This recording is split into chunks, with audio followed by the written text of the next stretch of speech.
네, 안녕하세요. 네, 저는 별리사 스쿨에서 성표법 강의를 맡고 있는 이성규라고 합니다. 저는 올해 57회로 시험에 합격했고요. 네, 여러분들께 오늘 성표법 2차 시험 답안지 작성에 대해서 설명해 드리려고 이 앞에 서게 되었습니다. 제가 자료를 총 3개를 드렸는데요. 네, 첫 번째 자료는 제 50회부터 54회까지 2차 성표법 시험 채점평 자료이고요.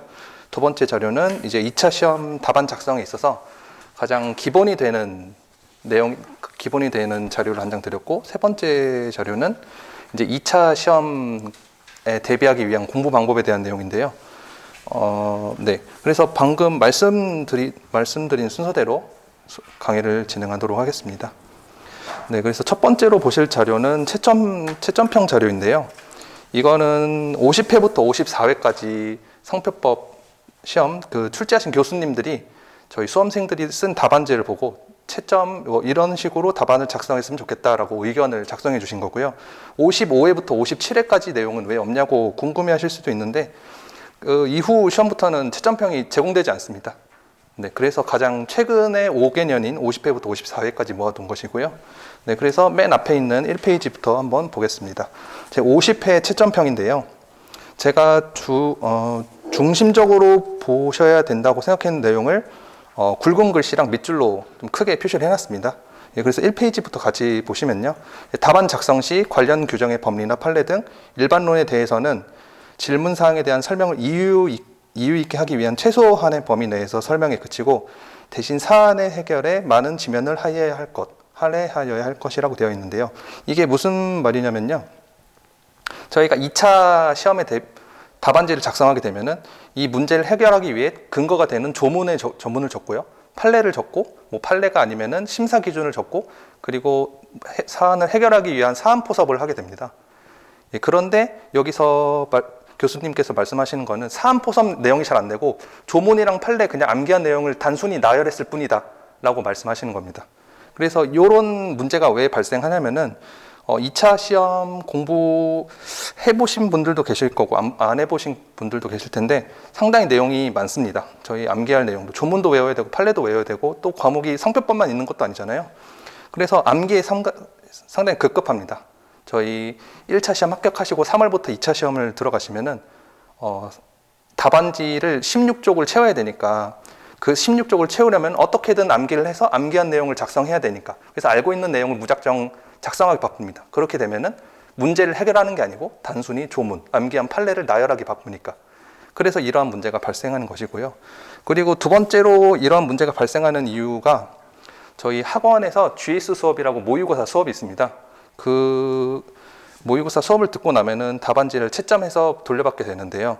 거기 채점하는 방식이 어떻게 이루어지냐면은 조문이랑 판례가 작성이 되었으면은 배점이 되고 그리고 사안을 어떻게 해결했는지 갑과 을 사이에 어떤 문제가 있고 이런 식으로 해결될 것이다 라는 내용에 대해서는 배점이 잘 이루어지지 않습니다.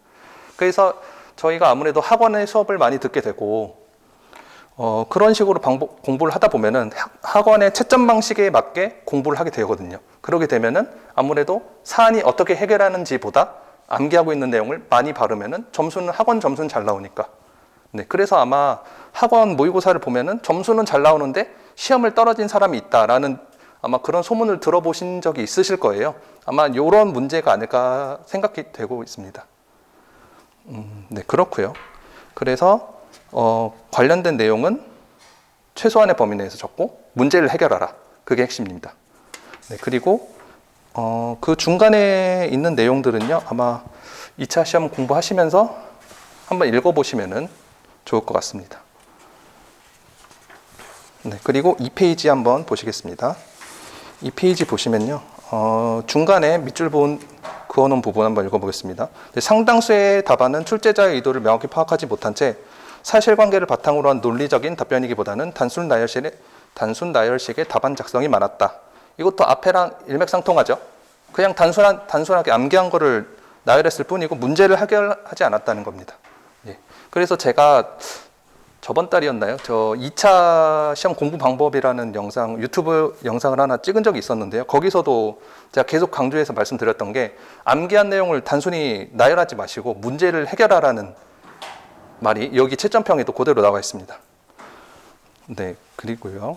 중간 내용은 뭐 시간 나시면 한번 가볍게 읽어보시면 좋을 것 같습니다. 네, 그리고 3페이지 한번 보시겠습니다. 네, 3페이지 한번 보시면요. 자, 한번 읽어보겠습니다. 답안 작성하는 데에 있어 먼저 사안을 잘 읽고 분석하여 해당 문제가 요구하는 것을 파악하고 그에 대해 답을 하는 것이 중요하다. 사례 문제는 단순히 수험서에 기재된 내용이나 법조문을 나열하는 것을 요구하는 것은 아니다. 해당 사례의 쟁점이 무엇인지 파악하여 그에 알맞게 자신의 논리를 풀어가는 것이 중요하다. 또 일맥상통하죠. 그냥 또 조문하고 판례 단순히 암기해서 나열하지 말라. 문제를 해결해달라. 이거를 말하고 있습니다. 이거를 이제 저희 2차 수험계에서는 뭐 사안 포섭을 풍부히 해달라. 설문의 해결을 구체적으로 작성해달라. 라는 말이 될 수 있습니다. 이 내용은 뒤에 2차 답안 작성 기본 내용에 제가 간단하게 넣어놨고요. 네, 네, 그렇습니다. 그래서 앞에서 말씀드렸다시피 단순 나열하지 말고 문제를 해결해 주세요. 입니다. 예, 그리고 51회 채점평으로 넘어가시겠습니다. 저 아래 내용 한번 보시면요. 얇게 정리된 논술형 문제집이나 학원 GS 특강에 의존하지 말고, 네, 이거는 무슨 말이냐면 저희 2차 시험이 사례형 시험이고요. 판례를 기준으로 문제가 상당히 출제되고 있습니다. 네, 그래서 이렇게 간단하게 정리된 내용만 보지 말고 판례 원문을 이용해서 공부해 주세요 라는 말입니다. 왜냐하면은 간단하게 정리된 내용만 보면요.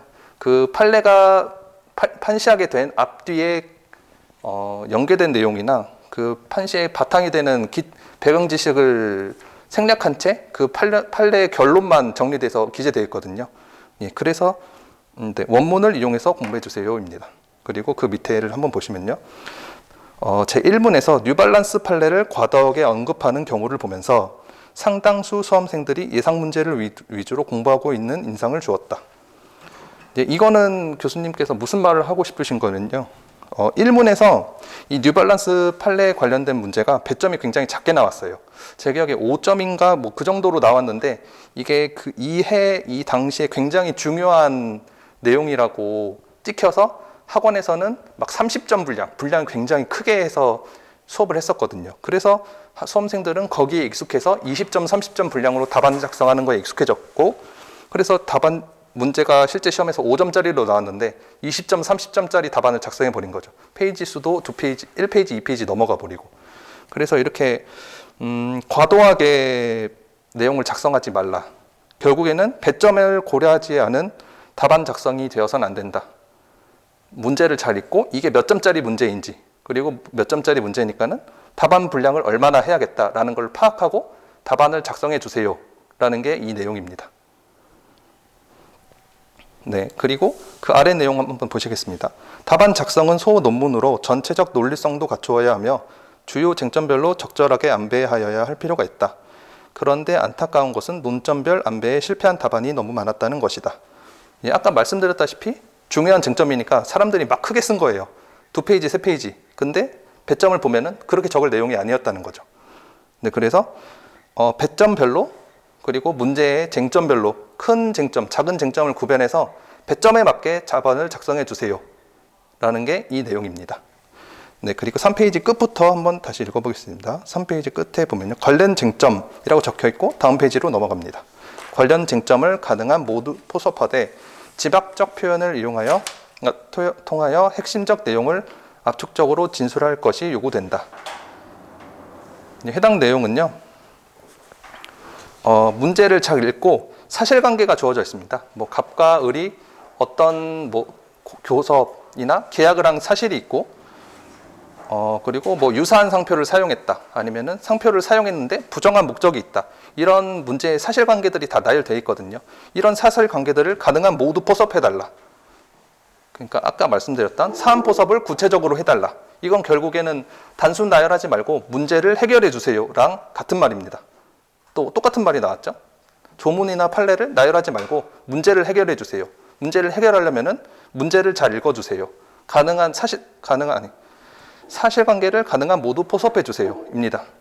모두 같은 말입니다. 표현이 다를 뿐이지.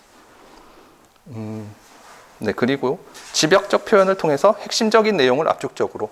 이거는 너무 늘어지게 답안을 작성하지 말고 필요한 내용만 압축적으로 기재해달라는 내용인데요.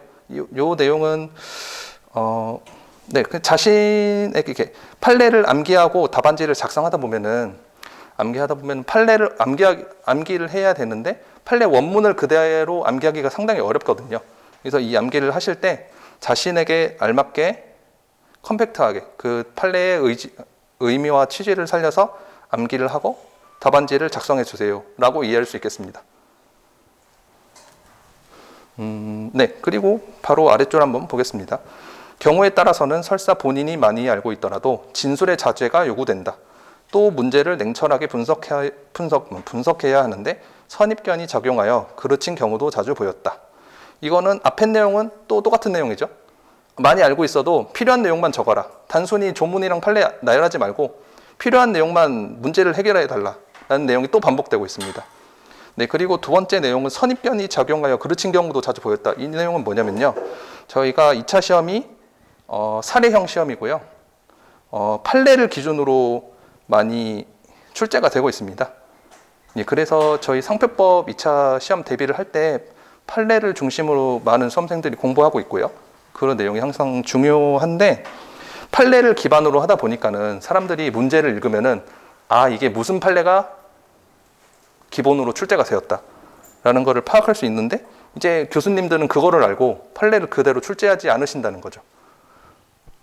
네, 그래서 선입견이 작용해서 그러니까 판례의 내용을 변형해서 출제했는데 문제를 꼼꼼히 안 읽고 그냥 알고 있는 내용으로 답안을 작성하니까는 틀리게 된다. 그러니까는 문제를 꼼꼼히 읽어달라라는 말입니다. 네, 그렇습니다. 그리고 4페이지의 약간 중간에서 약간 아래쪽 한번 읽어보겠습니다. 상표법의 출제 경향을 살펴보면은 특정 주제에 대한 출제가 반복되거나 출제 연도에 나온 대법원 판결을 응용한 문제가 많이 출제되고 있다. 네, 대법원 판례 대부분 많이 출제되고 있다는 내용이고요. 그다음 특히 최근에는 상표법에 관하여 전원합의체 판결을 포함하여 대법원 판결이 많이 나오고 있다 보니 이에 대하여 묻는 문제가 많고 수험생들도 이에 대한 준비 중심으로 공부하고 있는 것으로 보인다. 따라서 이번 출제에서는 수험생들이 특정 분야가 아니라 상표법 전반적인 내용을 잘 이해하고 있는지 묻고자 하였으며 라고 기재되어 있습니다. 이건 무슨 말이냐면요. 교수님도 뭐 인정하신 거죠. 대법원 판례가 중요하고 2차 시험은 이거 위주로 나온다. 그런데 그러다 보니까는 수험생들이 대법원 판례를 위주로 공부하다 보니까는 이번에는 출제 경향을 바꿔서 전반적으로 잘 이해하고 있는지 물어보겠다라고 하신 겁니다. 그래서 제가 방금 뭐 2차 시험에서 대법원 판례가 중요하다고 말씀드렸지만 이와 같이 언제든지 출제 경향이 바뀌어서 2차 시험이 출제될 수 있으니 대비가 필요하다라는 말씀을 드리고 싶고요. 올해가 아니고 작년 2020년 57회 시험도 특허법과 상표법에서 약간 이와 비슷한 출제 경향이 보였습니다. 중요한 대법원 판례가 출제되기도 했는데요. 당사자의 조치에 대해서 묻는 문제가 나왔었거든요. 특허법과 상표법에서 나왔었는데 이게 저희 수험생 그때 당시에 시험 보신 수험생들이 아마 예상하지 못한 내용이어서 아마 당황하신 분들이 많았을 거예요. 저도 그렇고요. 그래서 당황하는 내용을 준비하지 못한 내용이 나왔다고 해서 답안 작성을 포기할 수 없잖아요. 그래서 뭐 알고 있는 내용으로 최대한 열심히 작성하시는 게 중요한데 어쨌든 출제 경향이 이와 같이 바뀔 수 있으니까는 너무 판례 위주로 공부하시기보다는 두루두루 공부하는 게 필요하다라고 말씀드리고 싶습니다. 네, 그래서 4페이지는 넘어가고요. 5페이지에 52회 채점병 한번 보겠습니다. 네, 52회 채점평 1번부터 한번 읽어보겠습니다. 문제에서 요구하는 질문에 적합한 직접 관련된 답안을 작성하여야 그에 해당하는 적절한 득점을 얻을 수 있습니다. 문제에서 요구하는 핵심은 언급하지 아니하고 관련된 쟁점에 대하여 추상적인 기술만으로는 배점에 상당하는 득점을 인정받을 수 없음을 직시하여야 합니다. 저희 앞에서 계속 말씀드렸던 내용이죠. 판례랑 조문을 단순 나열하지 말고 문제에 관련된 내용을 작성해 주시고 설문을 해결해 주세요. 라는 말입니다. 네. 네. 그래서 아는 내용을 단순히 나열하지 않는 것이 중요하다라는 말이 50회부터 52회까지 계속 반복되고 있습니다. 네. 그리고 5페이지의 하단 한번 읽어보겠습니다. 네. 주어진 문제 및 지시사항 등을 꼼꼼히 정독하여 불필요한 시간 낭비나 답안 작성 실패로 이어지지 않도록 긴장 속에서도 반드시 주의를 기울여 주시기 바랍니다. 네, 이 내용은 아까 말씀드렸던 내용이랑 똑같죠? 문제를 꼼꼼히 읽어주세요. 사실관계를 놓치지 말고 가능한 모두 포섭해주세요. 라는 말이랑 일맥상통합니다. 네, 그래서 그렇고요. 자, 6페이지로 넘어가겠습니다. 다음 상단에 한번 읽어보겠습니다. 사실관계의 차이 및 법률 심사 기준의 변화로 구별하여 해당 법리를 설명하여야 함에도 안타깝게도 이를 정독하여 이해하지 못하고 막연히 법조문 나열에 그친 것으로 판단되는 답안이 상당히 많이 발견되었습니다. 예, 또 똑같은 내용이죠. 법조문 나열하지 말고 문제에서 물어보는 바를 정확하게 대답해 주세요 입니다. 네, 그리고 아랫부분 읽어보겠습니다. 또한 각 문제별 세부 배점에 맞추어 당의 답안을 작성하는 데 투입할 시간, 노력, 분량 등을 적절하게 고려하시기 바랍니다. 이거는 아까 앞에서 말씀드렸던 51회 뉴발란스 판례에서 언급되었던 내용이랑 똑같은데요. 문제를 읽고 문제의 배점에 따라서 작성한 답안의 분량을 결정해 주세요. 왜냐하면은 답안을 아무리 많이 작성하더라도 출제된 문제의 배점을 초과해서 배점을 드릴 수 없으니까는 네, 배점에 맞게 답안을 작성해 주세요라는 게 이 내용입니다. 그리고 3번에 한번 읽어보겠습니다. 가독성이 높은 글씨체를 유지하기 위하여 노력해 주시기 바랍니다. 이 글씨체가 중요하다, 중요하지 않다라고 의견이 굉장히 분분하거든요. 그런데 저는 개인적으로 글씨체가 꽤나 중요하다고 생각하는 게 채점평에서 계속 언급하고 있습니다. 글씨체를 읽을 수 있게 가독성이 높게 작성해 주세요라는 내용이 계속 되고 있거든요. 그래서 수험생 여러분들께서는 글씨체를 교정하기 위해서 학원을 다닌다, 별도로 공부한다라는 그럴 필요까지는 없다고 생각이 되는데요. 가능한 최대한 차분하게 글씨를 작성해 주시는 게 필요하다고 생각됩니다. 네, 이러한 내용도 채점평에 있다는 내용을 알려드리기 위해서 밑줄을 그어드렸고요. 그리고 아랫 내용도 한번 읽어보겠습니다. 최근에 선고된 대법원 판결들을 근거로 하여 출제했기 때문에 수험생들이 예상할 수 있었던 비교적 무난한 문제에 이어서 채점 전에는 수험생들의 무난한 답안 작성을 기대했었다. 그럼에도 불구하고 상당수의 답안은 출제자의 의도를 정확하게 파악하지 못한 채 대법원 판결상에서의 판단 법리를 바탕으로 한 논리적인 답변이기보다는 단순하게 결론 중심으로 답안을 작성하거나 해당 문제 자체와 대법원 판결들을 잘못 이해한 답안 작성이 많았다. 네, 이거는 무슨 문제 때문에 발생한 것이냐면요. 아까 앞에서 말씀드렸던 GS 자료나 얇게 정리된 교재를 이용하면은 판례의 판결만 요약해서 되어 있거든요. 그런데 그런 책들만 보다 보면은 이와 같이 대법원 판결을 제대로 이해할 수 없다라는 게 이 교수님께서 말씀하시는 거고요. 그래서 결국에는 어떻게 해야 되냐? 그래서 판례집이나 아니면 인터넷에서 판례 원문을 검색해서 판례 원문과 그 판례가 나오게 된 사실관계를 꼼꼼하게 공부해 달라. 네, 그럴 필요가 있다는 내용을 여기서 말하고 있습니다. 네, 그래서 다른 과목도 판례가 굉장히 중요한데요. 상표법에서는 다른 과목보다 더 판례가 중요하다고 생각하고 있습니다. 네, 그렇고요. 그래서 7페이지로 한번 넘어가 보겠습니다. 7페이지의 중간 부분 한번 읽어보겠습니다. 자, 이와 같이 쟁점과 전혀 관련이 없는 것도 모두 많이 기술하고 보자는 것은 변리사 시험 때마다 답안에서 반복되는 현상 중의 하나로서 이것은 바로 변리사 시험 교육학원에서 모의 시험을 치르면서 잘못 교육하고 있는 것 때문에 반복적으로 발생하는 문제라고 생각되는데 라고 기재되어 있습니다. 이게 무슨 내용이냐면요. 예전에는 저희가 학원에서도 답안 작성하는 트렌드가 있습니다. 예, 그래서 이때는 어떻게 작성하는 게 가장 안전한 답안이냐라고 얘기가 나왔었냐면요. 이 문제에서 될 수 있는 내용을 모두 다 적자. 그래서 모두 다 적으면은 채점하시는 분이 뭐 패점이 들어갈 거는 배점이 들어가고 아닌 건 아닌 거니까 알아서 채점해 주시겠지라고 생각해서 아는 내용을 다 적자는 그런 답안지 트렌드가 있었거든요. 근데 지금은 전혀 그렇게 작성하시면 안 되고 앞에서 나왔듯이 그렇게 답안을 작성하시면 이와 같은 채점평이 또 나옵니다. 단순히 법조문과 판례를 나열하지 말고 문제를 해결해 주세요라는 채점평이 또 나오게 됩니다. 네, 그래서 이 내용도 결국에는 앞에서 반복됐던 내용이랑 똑같습니다. 단순하게 나열하지 말라. 문제랑 관련된 내용을 바탕으로 문제를 해결해 주세요입니다. 네. 그리고 8페이지 한번 보시겠습니다. 53회 채점평인데요.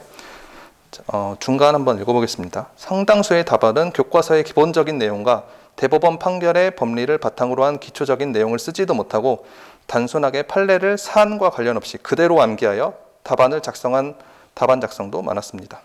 또한 직접 관련된 답안 작성을 하여야 그에 해당하는 적절한 득점을 얻을 수 있음에도 그러지 못한 답안도 많았습니다. 라고 되어 있습니다. 네, 이거는 아까 말씀드렸던 내용이랑 또 반복되죠. 사안과 관련 없이 그대로 암기해서 바르지 말라. 네, 문제에 주어져 있는 사실관계를 포섭해서 문제를 해결해 주세요. 그리고 직접 관련된 답안을 작성해 주세요. 계속 반복되는 내용입니다. 그래서 네, 그렇고요. 네, 9페이지로 한번 넘어가 보겠습니다. 네, 중간에 한번 읽어보겠습니다. 최근 상표법 문제들은 판례를 공부하지 않으면 답안지를 작성하기 어려운 문제들이 출제되고 있는 것 같습니다. 따라서 쟁점이 되고 있는 대법원 판례들에 대해서는 세심하게 수험 공부를 할 필요가 있습니다. 특히 쟁점이 되고 있는 판례의 경우 해당 판례의 내용과 그 의미가 무엇인지 정확하게 이해하는 것이 필요합니다. 네, 여기서도 또 나오고 있죠. 상표법은 판례가 중요하다. 세심하게 공부할 필요가 있다. 그리고 세심하게 공부하려면은 아까 말씀드렸다시피 판례나 인터넷에서 판례 원문을 검색해서 원문을 읽고 공부해달라. 얇은 수험 서적이나 GS 자료에 의존해서 공부하지 말아주세요. 라는 게 이 내용, 앞에 있는 내용과 일맥상통합니다. 네, 그리고 아랫부분 또 읽어보겠습니다. 이해관계인의 법률관계를 검토하는 문제의 경우에는 이해관계인 상호 간의 다양한 경우의 수를 상정하여 검토하되 배점된 점수에 부합하도록 답안지를 작성해야 높은 점수를 얻을 수 있습니다. 예컨대 배점이 높은 문제는 왜 배점이 높은지에 대하여 경우의 수를 좀 더 검토해보고 높은 배점에 부합하도록 답안지를 작성해야 하고 배점이 낮은 문제들도 역시 배점에 부합하도록 답안지를 작성하되 아무리 많은 분량의 내용을 작성하였다 하더라도 최대 배점 이상의 점수를 획득하기는 어려울 것입니다. 네, 결국엔 또 똑같은 내용이죠. 네, 배점에 맞게 답안을 작성해 주세요. 입니다. 그리고 최소한 가독성 있게 답안지를 작성할 필요가 있을 것입니다. 네, 글씨체를 주의해 주세요. 라는 말이 또 나와 있죠. 네, 그리고 10페이지로 한번 가보시겠습니다. 맨 아랫부분 한번 읽어보겠는데요.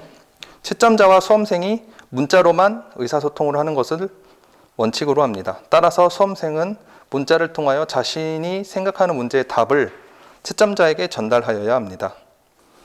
네, 그래서 여기서 하는 내용은 아는 거를 단순히 나열하지 말고 문제의 답을 채점자에게 전달해야 한다는 것입니다. 그래서 네, 그래서 지금까지 채점평 한번 쭉 읽어봤고요. 그래서 최종적으로 정리를 해보면은 단순히 여러분들이 암기한 내용을 암기해서 나열하지 말아주세요. 그리고 배점에 따라서 문제를 해결해 주세요.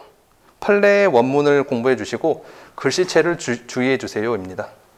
네, 그래서 이와 같은 채점평들이 매년 나오고 있는데 왜 이런 실수들이 반복되냐라는 그런 궁금증이 생기실 수도 있는데요. 이게 저희가 변리사 2차 시험 준비하다 보면은 답안지를 16쪽 채우는 것도 상당히 부담이고 저희가 또 상표법만 하는 것도 아니잖아요. 민사소송법도 해야 되고 특허법도 해야 되고 선택과목도 해야 되고 그러니까 분량에 치이다 보면은 암기에 급급하고 16쪽 분량을 채우는데 급급하니까는 이와 같은 문제가 발생하게 되는 것입니다. 네, 그래서 여러분들이 2차 시험 공부를 하시고 답안을 작성할 때 이와 같은 실수를 하지 않도록 주의해 주시길 바라겠습니다. 네, 그런 의미에서 채점평 한번 같이 읽어봤고요. 네, 그리고 두 번째 자료로 한번 가보겠습니다. 저 맨 위에 답안 작성을 위한 기초 지식이라고 되어 있는 한 페이지짜리 자료가 있는데요. 네, 1번부터 한번 읽어보겠습니다. 배점에 따른 분량 분배가 어떻게 되는지 한번 보겠습니다. 저희가 총점은 100점이거든요. 2차 시험이.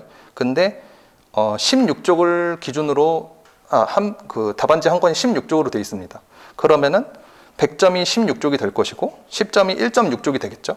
그리고 5점은 0.8쪽으로 해가지고 저는 수험생 시절에 답안을 작성할 때 10점을 1.6쪽으로 기준으로 해서 답안을 작성했습니다.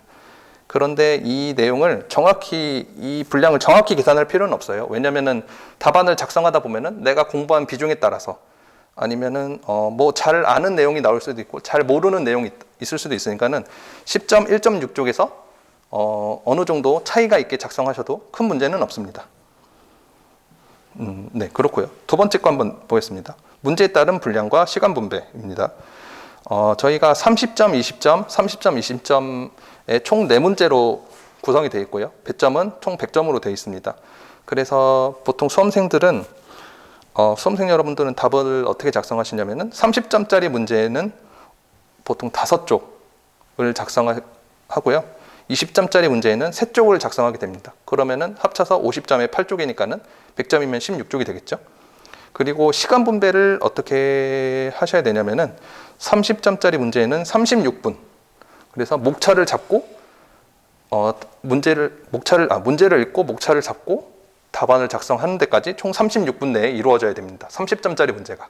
그리고 20점짜리 문제는요. 24분 내에 해결하셔야 합니다. 그래야 50점 분량을 1시간에 작성할 수 있고 100점 분량을 2시간 내에 작성할 수 있습니다.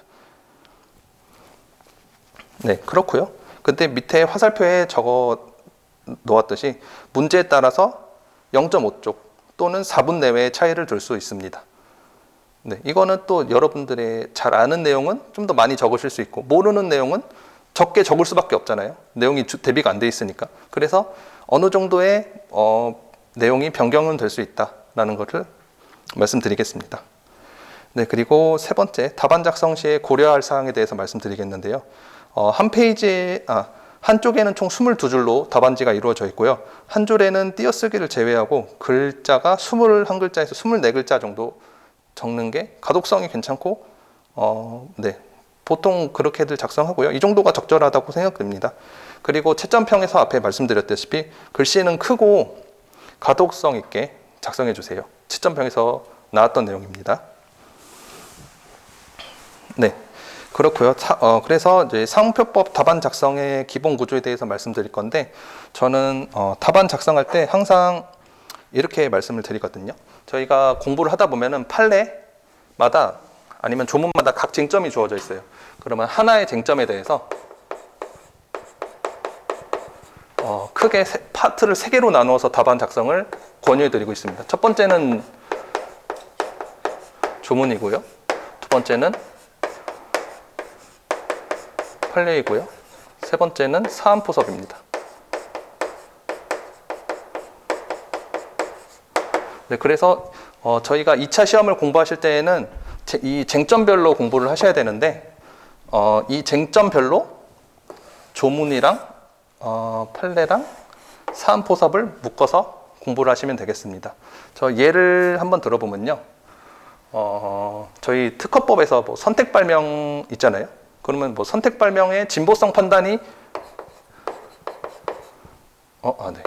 뭐 진보성이 문제된다라고 하면은 조문에는 진보성이니까는 뭐 29조 2항 적을 수 있을 거고, 그리고 뭐 선택발명의 의취지 적을 수 있고, 뭐 요 판례에는 뭐 결합발명의 진보성 판단이나 아니면 선택발명의 진보성 판단 적을 수 있고, 사안포섭 문제 잘 읽고 꼼꼼히 읽고 문제에 따라서 사안포섭 이루어지면 되겠죠. 네, 그래서 그래서 상표법 방금 예시는 특허법으로 드렸는데 상표법도 일맥상통합니다. 대비를 하실 때 쟁점별로 조문이랑 판례랑 사안포섭으로 이루어진다. 그래서 이 쟁점을 하나의 단위로 해서 이 쟁점이 보통 한 3개에서 4개로 해가지고 답안이 해서 문제 하나가 해결될 수 있습니다. 네, 그래서 답안 작성의 기본은 뭐 저는 이렇게 항상 말씀드리고 있고요. 그래서 제가 드렸던 자료의 4번 한번 같이 보시겠습니다. 첫 번째에는 문제의 소재, 서 또는 쟁점의 정리 등으로 다양하게 적을 수 있는 내용인데요. 해당 문제가 어떠한 점이 문제가 됩니다라고 저희가 문제 앞에 작성할 수 있습니다. 그때 항상 작성해야 되는 건 아니고요. 문제에서 이와 같은 내용이 기재가 필요하다라고 생각될 때만 적어주시면 됩니다. 왜냐하면 이 내용은 문제를 해결하는 내용이 아니잖아요. 그렇죠? 해결하는 내용이 아니고 해당 문제에는 이러한 내용이 문제가 됩니다. 이러한 쟁점이 문제가 됩니다라고 기재해 주는 거기 때문에 많이 기재하실 필요는 없고 그리고 반드시 기재할 필요도 없습니다. 그래서 문제에 따라서 배점에 따라서 판단해 주실 필요가 있습니다. 그리고 두 번째 내용은 조문인데요. 직접적으로 관련된 조문 적기라고 되어 있는데 예를 들면은 저희 상표법 상표의 유사 판단이 문제된다 하면 뭐 문제가 되는 조문이 있잖아요. 그럼 뭐 34조 1항 7호가 문제된다고 하면은 34조 1항의 의 취지를 간단하게 적어줄 수 있습니다. 네, 그 내용이고요. 그래서 직접적으로 관련된 조문 내용을 적어주셔야 되는 게 중요하고요. 그리고 조문 번호를 항상 병기해 주세요. 그리고 저희가 2차 시험에 들어가면은 법전을 한 권씩 줍니다. 근데 조문의 내용을 그대로 옮겨 적으실 필요는 없고 그 채점평에서 보셨듯이 이 필요한 내용을 압축해서 컴팩트하게 필요한 내용만 적어주셔도 무방합니다. 아마 그쪽이 수험적으로는 더 유리하다고 생각돼요. 왜냐하면 보고 베끼면은 문장도 길어지고 그만큼 사안을 해결하는 시간이 뺏기고 여기서 시간이 낭비하게 되는 것이니까요. 필요한 내용을 컴팩트하게 적되 조문 번호를 병기해 주세요 라는 내용입니다.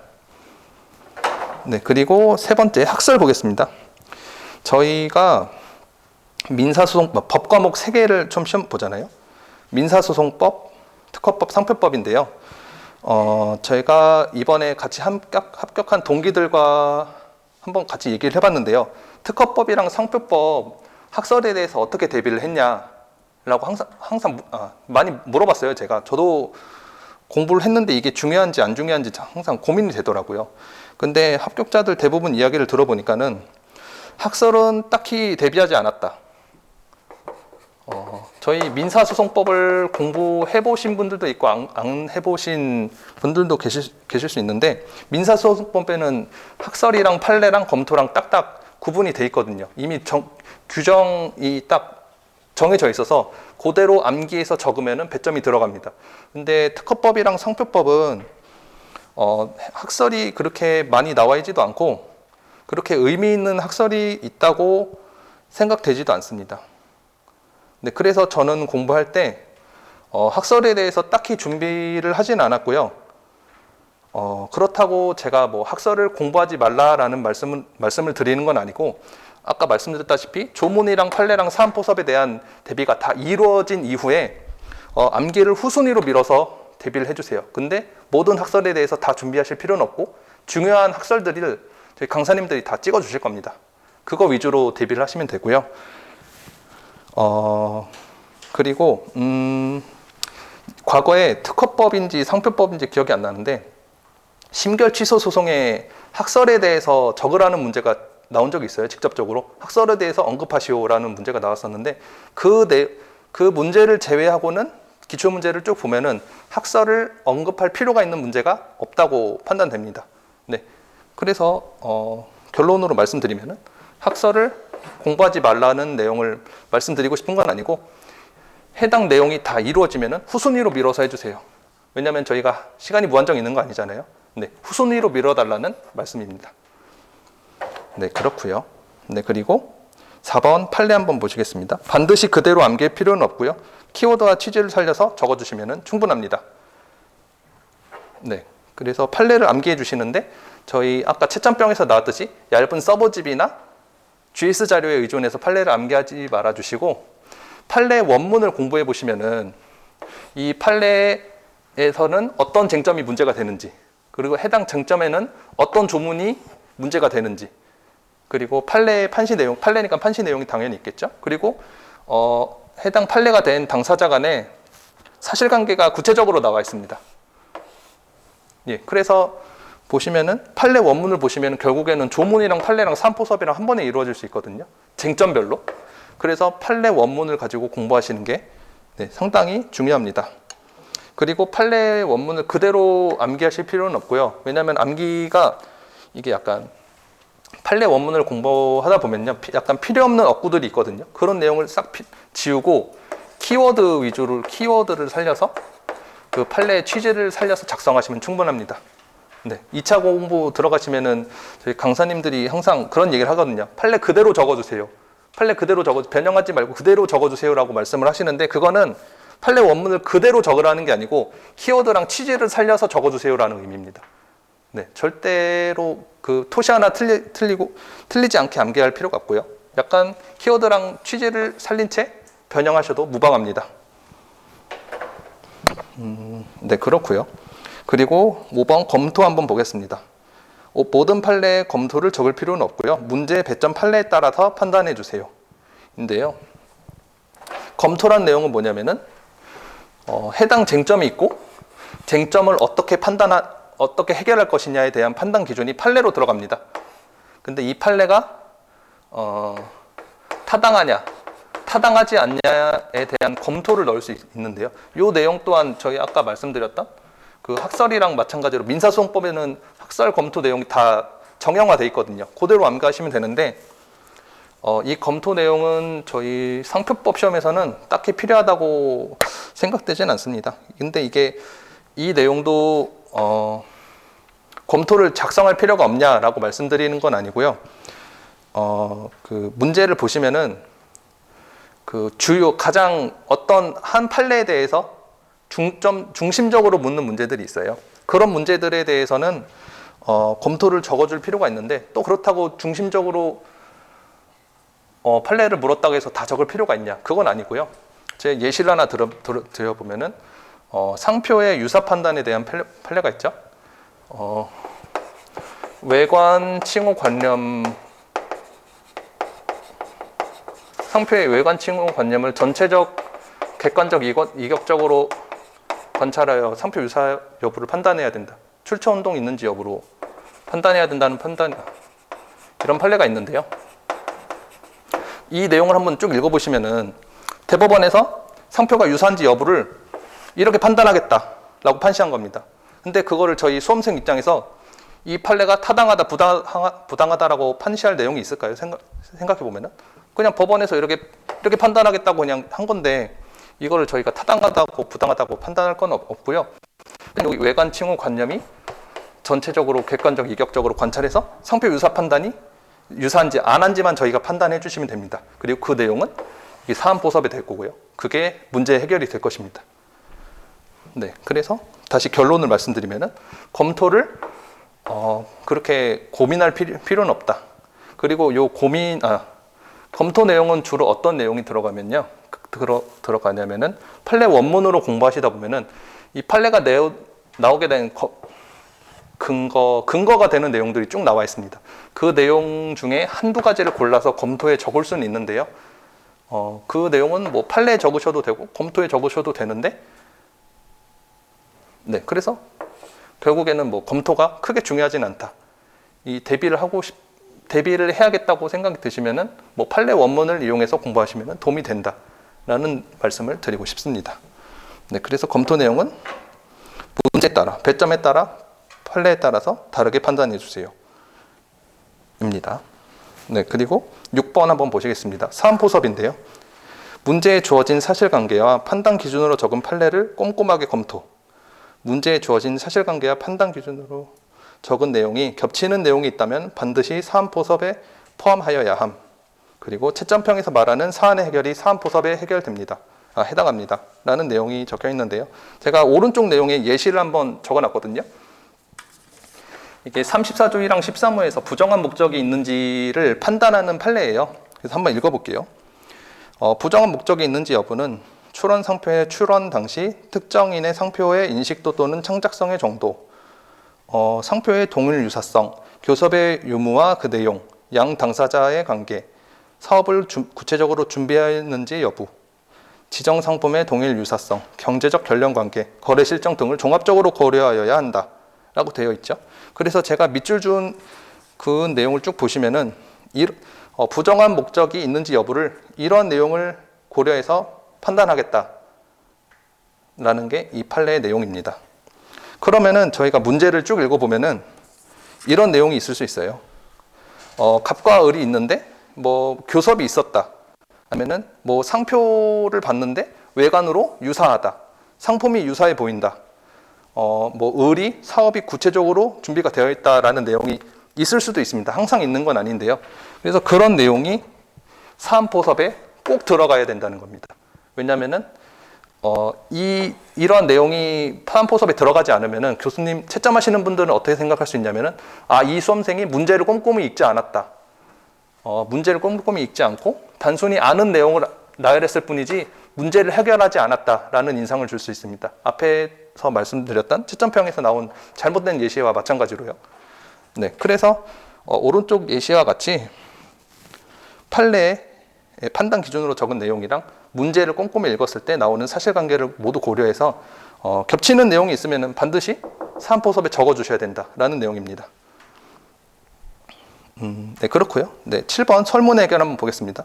묻는 말에 답하라 인데요. 저희가 쟁점별로 다 판단을 하고 마지막에 설문의 해결이라고 적습니다. 설문의 해결을 적는데 문제에 다음과 같이 나왔습니다. 주장이 타당한지 논하시오 라고 문제가 나왔는데 저희가 답안을 작성할 때 각하 심결을 내려야 한다 라고 하면은 안 되겠죠. 이거 기본적인 건데 저희 답안 작성 시간 쫓겨가지고 급급하게 적다 보면은 이런 실수 한두 번씩 합니다. 근데 이런 실수 하지 않도록 주의하셔야 되고요. 네, 그렇습니다. 묻는 말에 답해 주세요 입니다. 그래서 기초 지식은 설명드렸고요. 그리고 마지막 자료 한번 보시겠습니다. 2차 시험을 위한 공부 방법에 대한 내용인데요. 1번에는 제가 자료가 없으신가요? 없으신가요? 네, 2차 시험을 위한 공부 방법이라고 적혀 있는데 없으면 한번 나가서 한번 있으세요? 예, 죄송합니다. 네, 한번 보겠습니다. 자, 1차 시험과의 차이점을 제가 한번 적어 놨는데요. 한번 읽어보겠습니다. 1차 시험은 지문의 OX만 가리면 되기 때문에 단순히 교재의 내용을 읽고 이해하고 암기하면 충분합니다. 하지만 2차 시험은 서술형 시험으로 문제에서 쟁점이 되는 부분을 찾고 출제자의 의도에 맞게 자신이 암기한 내용을 작성하고 묻는 바에 대한 올바른 답을 해야 한다는 점에 차이가 있습니다.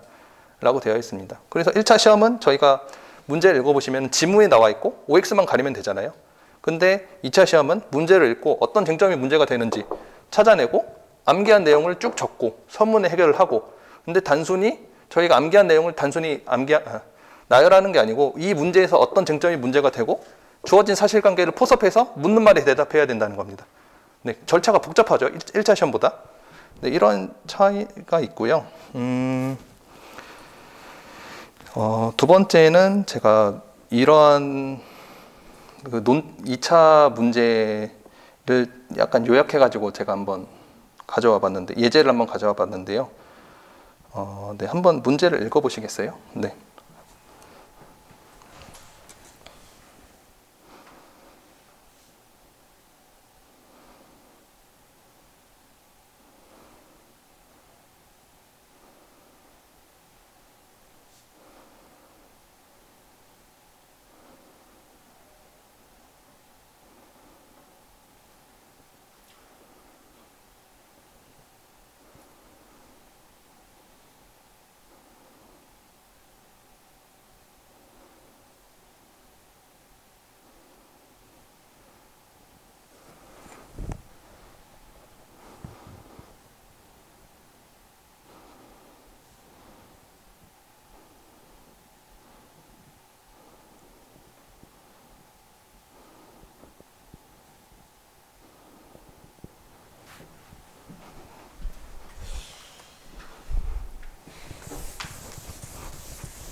네, 한번 같이 보겠습니다. 제가 이 문제를 여기서 바로 풀어드리려고 문제를 가지고 온 건 아니고요.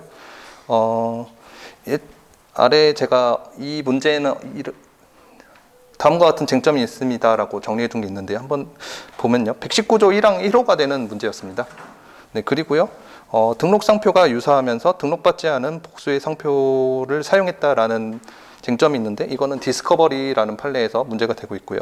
그리고 병의 상표가 주지저명하지 않다는 사실관계가 나와 있습니다. 이거는 MSU 판례라는 판례에서 나와 있고요. 병의 상표는 미등록 상표이다. 루츠 판례에서 나오고 있고요. 그리고 병의 상표는 의뢰 상표와 비유사입니다. 이건 디스커버리 판례에서 또 나오고 있습니다.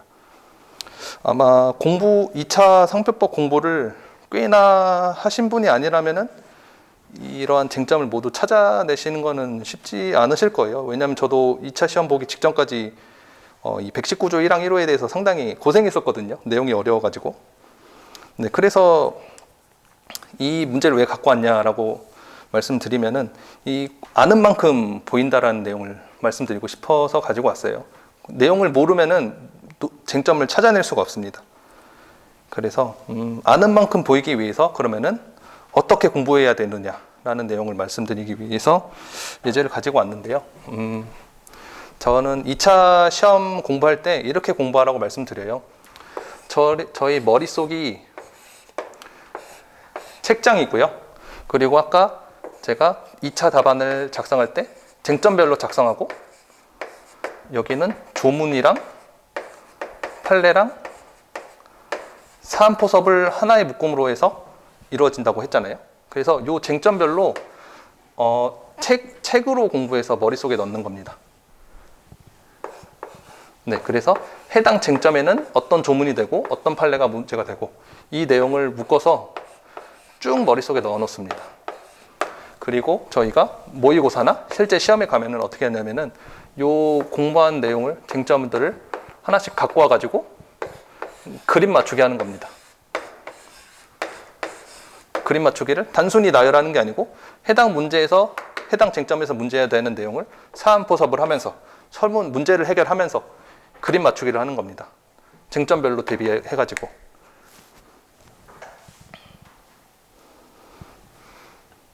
네, 이런 식으로 대비를 하시면은 119조 1항에는 이런 문제가 있었지, 이런 문제가 있었지 라고 이번에 제가 밑에 쟁점에 적어드린 거와 같이 찾아내실 수 있습니다. 근데 물론 이렇게 공부한다고 다 찾아내는 건 아니고 공부하고 답안 작성도 많이 해보시고 그리고 틀렸으면은 다시 복습도 해보고 다시 써보시고 이렇게 반복적으로 학습을 하셔야 이와 같이 자연스럽게 쟁점이 찾아질 수 있습니다. 상당히 어려운 내용이고요. 공부를 오래 하셔야 아마 자연스럽게 될 수 있을 것이라 생각됩니다. 네, 그렇고요. 그래서 이 쟁점별로 공부하고 싶은 내용을 항상 공부해야 된다는 내용을 항상 강조드리고요. 그리고 밑에 3번 2차 시험 대비 알맞는 공부 방법에 대해서 한번 읽어보겠습니다. 상표법 전체적인 틀을 잡고 세부적인 내용으로 들어가는 방식으로 공부하여야 하고 상표법 전체 내용을 관망해야 한다 라고 적혀 있는데요. 뒤에 제가 민사소송법의 법원 당사자 소송물, 저희가 민사소송법에서 법당물이라고 하거든요. 이거를 왜 예시로 제가 갖고 왔냐면은 민사소송법에서 법원 당사자 소송물이 이게 그냥 가르치는 게 아니거든요. 민사소송법을 총 크게 3개로 나눌 수 있다는 겁니다. 뭐 법원이라고 하면은 법원의 관할이 문제가 될 수도 있고 이송이 문제가 될 수도 있고 당사자라고 하면은 이게 뭐 소송 중 사망이 있을 수도 있고 재소 전 사망이 있을 수도 있고 그리고 소송물이라고 하면은 뭐 소송물 이론이 있고 확인해서 소송물이 있고 이렇게 민사소송법을 크게 3개로 나누어서 공부할 수 있다라는 걸 말씀드리기 위해서 강사님들이 이렇게 가르치시는 거고 저희 상표법도 틀을 잡을 수 있는데 저는 틀을 어떻게 잡았는지 좀 간단하게 설명해 드릴게요.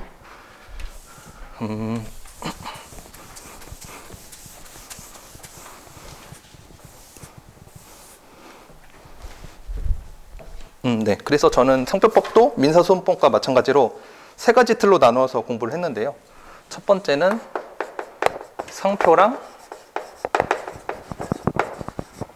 상품의 유사이고요. 두 번째는 상표의 사용이고요. 세 번째는 식별력입니다. 이렇게 크게 세 가지 테마로 나눠서 2차 시험 성표법을 공부했었고요. 제가 이렇게 나눈 이유를 좀 간단하게 예시를 들어드리면은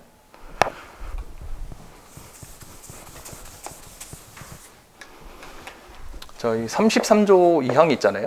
이게 무슨 내용이냐면은 33조 1항 각 호에 해당하는 상표이더라도, 그러니까는 식별력이 없는 상표이더라도 상표를 사용하여서 특정인의 출처로 식별될 수 있으면은 등록이 가능하다, 식별력이 인정될 수 있다라는 내용이고요. 그 구체적인 쟁점을 살펴보면은 사용한 상표가 출원 상표, 등록 상표와 동일한지 여부, 그리고 사용한 상품이 유사한 상품에 대해서도 33조 2항을 인정할 수 있는지가 문제가 될 수 있습니다. 크게 세 가지로 나눌 수 있고요. 또 두 번째 예시가 119조 1항 3호 불사용 취소 심판입니다. 상품 유사는 잘 알고 계시겠지만 사회 통념상 유사 여부가 문제가 되고, 상표의 사용이라고 하면은 취소를 면할 수 있는 정당한 사용이 될 수 있는지, 그리고 식별력은 또 어떤 문제가 있을 수 있냐면은 저희 범랑냄비 판례라고 사용한 상표가 출처 표시로 인식되지 않더라도 취소를 면할 수 있는 상표의 사용으로 인정될 수 있냐라는 쟁점이 하나 있거든요. 네, 이와 같이 세 가지로 나누어서 요 두 쟁점 다 2차 시험에서 굉장히 중요한 쟁점인데요. 네, 이러한 예시를 들 수 있고, 세 번째로는 상표권 침해에 대한 문제인데요. 상표에 동일 유사한 상표를 사용하였는지, 상표를 사용했는데 상표의 사용으로 볼 수 있는지, 식별력이 부정되어서 90조에 의해서 침해가 이루어지지 않는지가 문제가 될 수 있죠. 이렇게 예시를 몇 개 드렸는데, 그래서 상표법 공부하실 때도 저는 이렇게 세 가지 틀로 나눠서 공부했고, 여러분들도 이렇게 공부하실 수 있다는 점을 제안 드리는 겁니다. 네, 그렇고요. 근데 모든 분들이 다 이렇게 공부하는 건 아니고요. 제가 상표법을 공부하다 보니까는 크게 세 가지 틀로 나누어서 뼈대를 세우고 세부적인 내용으로 들어가니까는 상표법을 전체적으로 관찰하기가 괜찮더라고요. 네, 그래서 이렇게 말씀드리는 거고요. 네, 그렇습니다. 네, 그래서 이렇게 상표법 전체적인 틀을 잡고 공부해야 되는데, 저는 이렇게 세 가지 틀로 나눠서 공부했다라고 말씀드린 거고요. 자, 두 번째 거 한번 읽어보겠습니다. 상표법의 각 파트에 어떠한 쟁점이 있는지, 그리고 각 쟁점이 상표법의 어느 파트에서 문제가 되는지 다각적으로 공부하여야 한다. 해당 쟁점이 저희가 작성한 쟁점이 119조 1항의 3호가 문제가 되는지, 그리고 119조 1항 3호에는 사회통념상 동일 유사 여부가 문제된다라고 이렇게 다각적으로 공부하셔야 된다는 겁니다. 이래야 상표법 전체적으로 관망할 수 있고, 이렇게 공부하셔야 문제 2번에 나온 것처럼 잘 안 보이는 쟁점도 찾을 수 있습니다. 네, 그래서 다각적으로 공부하라는 내용을 말씀드리고 싶고, 그리고 이렇게 다각적으로 공부하라는 내용을 저희 수험계에서는 주소 설정을 한다는 표현을 많이 하거든요. 그리고 주소 설정을 하기 위해서는 교재의 목차 내용을 활용하시면은 주소 설정을 쉽게 하실 수 있습니다. 네, 그렇고요. 제 3번 오른쪽 페이지 넘어가서 한번 3번 읽어보겠습니다. 쟁점별로 관련 조문 판례 사안포섭 등을 한 번에 묶어서 대비한다. 이거는 아까 제가 지워졌는데 방금 드렸던 말씀이랑 똑같습니다. 쟁점이 있고 조문이랑 판례랑 사안포섭이랑 한 번에 묶어서 책장 속에, 내 머릿속에 책으로 넣어놓고 그거를 문제를 풀거나 모의고사 실제 시험에 가면은 꺼내서 그림 맞추게 한다. 그 내용입니다. 쟁점별로 묶어서 준비해 주세요. 입니다. 그리고 아까 말씀드렸다시피 판례집 또는 판례 원문을 이용하시면은 조문, 판례, 사안포섭이 한 번에 다 정리돼서 판사님들이 다 정리해서 작성하신 판례 원문이 이와 같이 이루어져 있거든요. 그래서 판례 원문을 공부하시면은 대비하기 수월합니다. 그리고 4번으로 마지막으로 쟁점별로 공부 이렇게 묶어서 공부해야 되는 이유를 간단하게 말씀드리면은 출제자의 의도를 파악하기 용이합니다. 왜냐하면은 쟁점별로 묶어서 공부하면은 어느 파트에 무엇이 쟁점이 되는지 이렇게 상표법 전체적으로 관망할 수 있기 때문에 쟁점이 숨어 있는 문제라도 사소한 쟁점이라도 놓치지 않고 공부하실 수 있습니다. 네, 그리고요. 두 번째 번호가 잘못되어 있는데 두 번째는 큰 논점과 작은 논점의 구별이 쉬워집니다. 이 쟁점별로 공부를 하시다 보면은 이 쟁점은 최근에 나온 판례다. 이 쟁점은 굉장히 판시된 지 오래된 쟁점이고 과거에 출제된 적도 있다. 라는 내용을 구별해서 공부하실 수 있거든요. 그렇다 보면은 이 내용은 크게 적어야겠다, 작게 적어야겠다라는 내용이 공부하시다 보면은 아실 수 있게 됩니다. 이와 같이 공부를 하시다 보면은. 그리고 세 번째로는요, 답안 작성 전 목차 잡는 시간이 줄어들어 시간 관리에 용이합니다. 이 내용은 뭐냐면은 문제를 읽고 쟁점만 찾아내면은 저희가 쟁점별로 묶어서 대비를 한다 그랬잖아요. 그리고 그림 맞추려고 한다 그랬으니까 쟁점만 찾아내면은 바로 이렇게 작성하시면 되는 겁니다.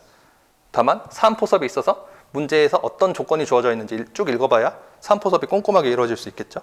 그래서 그러한 점에서 목차 잡는 데 시간을 아낄 수 있다는 내용이고요. 저도 실제로 동차 공부할 때는 목차를 하나하나씩 잡으면서 했었는데 기득 넘어와서 쟁점별로 공부하는 법을 나름대로 깨달아서 목차 잡는 시간을 최대한 줄이고 그 시간을 전부 다 답안 작성하는데 쓸 수 있었습니다. 네, 그렇습니다. 네, 그래서 제가 오늘 준비한 내용은 여기까지고요. 질문 있으시면은 이따가 끝나고 질문 받겠습니다. 네, 감사합니다. 네.